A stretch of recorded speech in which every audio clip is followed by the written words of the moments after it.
You already know what a slope is. Slope is a measure of steepness of a straight line, or we can say that slope is equal to change in y by change in x for any 2 points on the line. Now it may happen that you may not be able to see the changes in y and x every time. Say for this. Now this man, he has gone on a trekking trip and he wants to calculate the slope of these two mountains. But here he does not have a graph paper, nor does he have the coordinates. Then how will he calculate the slope? You can say that he can count the number of steps he is climbing. That is, he can see the changes in y. But he cannot see the changes in x. That is how inside the mountain he is going. So what will he do? Let's see. Now we can see that these two oblique lines, they are forming an angle with the positive direction of the x-axis. Now this angle is actually what will help us to find the slope. Let us name this angle, say, as theta. Now this theta is called angle of inclination. What is angle of inclination? The angle of inclination is made with the positive direction of x-axis. So any oblique line will make an angle of inclination with the positive direction of x-axis. Now we found out that these two oblique lines, or we can say that these two mountains, they have the angle of inclination as 60 and 45 degree. Now let's check whether this is actually 60 or 45.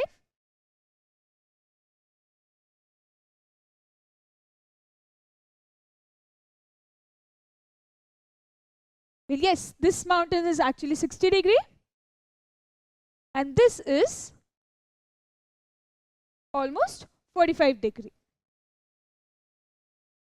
So now how will you calculate the slope with this angle of inclination? Now what is actually slope? Tell me. Slope is what? Change in y by change in x. That is change in this line by change in this line. Now if you see that this is a triangle, or you can say a right angle triangle. So this is a triangle. What do we actually want? We want change in this by change in this.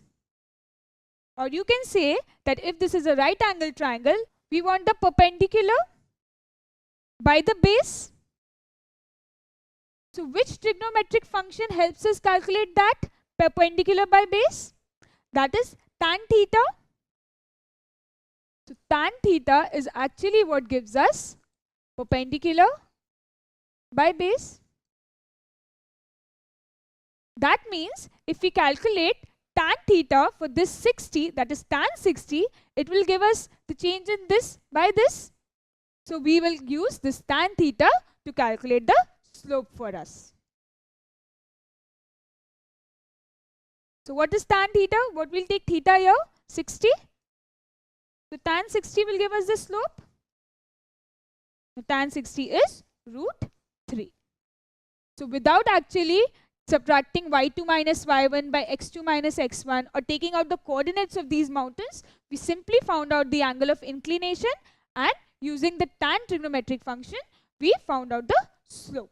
So slope of mountain A is root 3. By tan 60 we got that. Now can you find out the slope of mountain B yourself?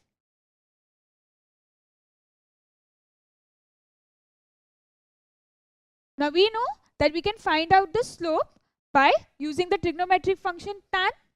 Here the angle of inclination is 45. So we use tan 45. This will actually give us the slope. So what is tan 45? Tan 45 is 1. So the slope of mountain B is 1. Now you can say that mountain A has a larger slope than mountain B. So mountain A is steeper. So he found out that mountain A is steeper than mountain B. So now you know what is angle of inclination. Angle of inclination is the angle, say theta, made with the positive direction of x-axis by the oblique line. Now what is slope? Slope is actually this tan theta, where theta is the angle of inclination. This measures the degree of steepness. Or you can also find out with the help of change in y by change in x for any 2 points on the line. Now can you do this for me? Calculate the slope of a line whose angle of inclination is 30 degree. Do it. Now we know that we can calculate slope by using the trigonometric function tan. Slope is equal to tan theta, where this theta is the angle of inclination. Or we can say that slope will be calculated with the help of tan 30 degree, because 30 is the angle of inclination. So what is the value of tan 30? 1 by root 3. So the slope of the line whose angle of inclination is 30 degree is 1 by root 3. So this gives us the slope.